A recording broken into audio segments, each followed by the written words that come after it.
Hi everyone, good morning to you and welcome to Worcester Vineyard Church. This is the talk for Sunday the 8th of August, and during August I'm just going to do some very short thoughts for the day, so they won't be very long this morning. You'll be pleased to know. And I just wanted to reflect a little bit on the past 18 months and the COVID time, and this has been a really hard time for us, unusual in that we've faced challenges as people, that with lockdown and everything going on and all the uncertainty and not being able to process how we're feeling with other people in the way that we would normally, and just the isolation and uncertainty, unknown future, not really knowing how to deal with it. And that's certainly been true in the church and in our own lives in so many ways. And one of the things that I've noticed in my own heart, and these are reflections over the next couple of weeks of some of the things I've felt, is that at times it's just seemed overwhelming and difficult to know how to take life forward. And maybe that's partly reflecting on being a leader and a pastor. But it's interesting how many other pastors I've heard say that during the time they've just felt like giving up. I don't know whether you felt that way. You just feel, I don't know how to go forward. It's too hard, and I want to give up. And or maybe you've just thought, I want to scale back in my faith, in my dreams, in my devotion to God, in my discipleship. That it's not so much just giving up, but just I want to do less. I just feel like doing less, and that's been a common theme, and I think it's part of the way that the enemies work with us. Now, life, it can be tough when we do go through challenges, and there's no doubt that COVID has been a big challenge for all of us.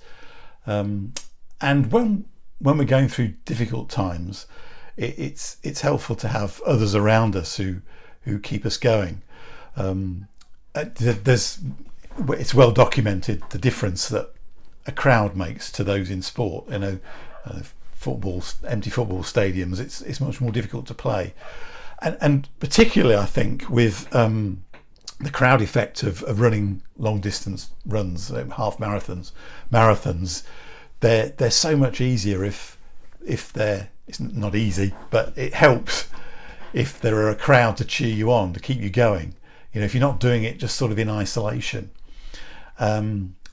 Often runners say that it was the crowd that kept me going. I hit the wall, and it was the crowd cheering me on that enabled me just to get that bit of extra strength and keep going. Now, that will be great for us. That's what we need in this season, I think, is a crowd to keep us going. And the Bible actually talks to us of other realities than we can often see with our own eyes, and we have to experience in faith and with our spirit. And in Hebrews there's a verse that I think is just for this moment, and particularly for me, to keep me going. And it says this, it's Hebrews 12 verse 1. As for us, we have all these great witnesses who encircle us like clouds. So we must let go of every wound that has pierced us and the sin that we so easily fall into. Then we will be able to run life's marathon race with passion and determination, for the path has been already marked out before us. Hebrews there, the writer talks about this great cloud of witnesses that are cheering us on.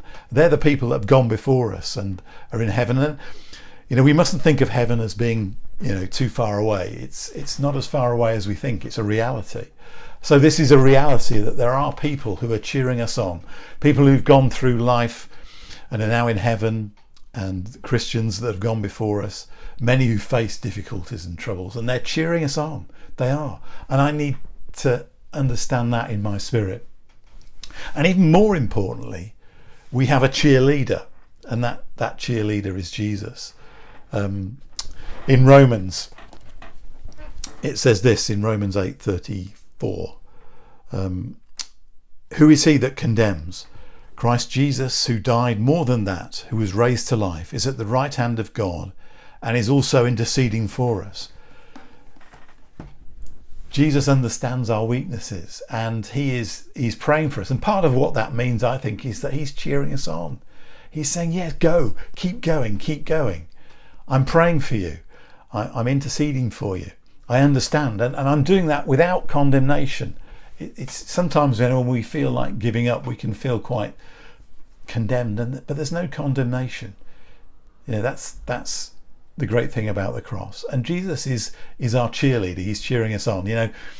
American sports, they have these cheerleaders, don't they, that get the crowd going, and maybe they've got something. It's not something we're used to in English sport, but we do need a cheerleader, and Jesus is your cheerleader, and he's my cheerleader, and he's saying, keep going, keep going. There is a reward for you. There's strength for you.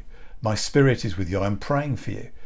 Keep going. Don't give up now. And I really do believe that coming out of this season of difficulty, there will be fruitfulness, and we just need to keep going and looking for it. So I want to remind you again this morning that we do have a great crowd that's cheering us on, and we cheer each other on too. But in the church, but in heaven, there's a whole noise of cheerleading going on, and leading that is Jesus, who is cheering you on through your difficulties. And he's saying, don't give up, but do more.